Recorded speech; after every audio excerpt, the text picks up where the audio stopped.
సమానులైన సిద్దిపేట జిల్లా నుంచి వచ్చిన రైతాంగానికి అందరికీ ముఖ్యంగా పాలపిట్టల లెక్క మెరిసిపోతున్న మా అక్కలందరికీ హృదయపూర్వకంగా నమస్కారం.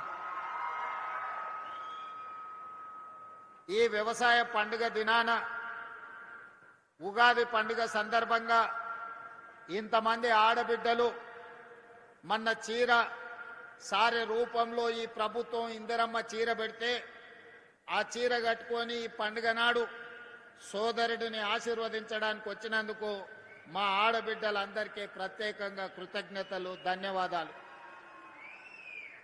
ఇంతకుముందు మిత్రులు రఘునందన్ రావు గారు ఒక మాట చెప్పిండ్రు, ఎద్దేడ్చిన వ్యవసాయం రైతు ఏడ్చిన రాజ్యం సుభిక్షంగా ఉండదు అని. ఈ నానుడిని మా ప్రభుత్వం, వ్యక్తిగతంగా నేను సంపూర్ణంగా విశ్వసిస్తాను, నమ్ముతాను.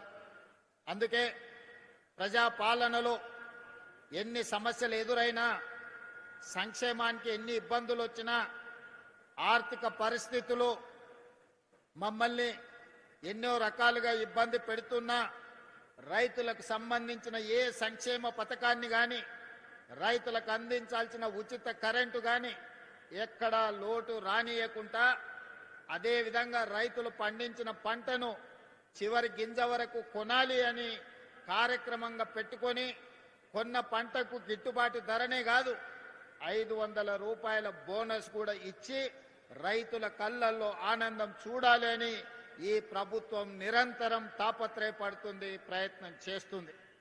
అందులో భాగంగానే ఈనాడున్న ఆర్థిక పరిస్థితులు అభివృద్ధి కార్యక్రమాలకు అవరోధంగా మారిన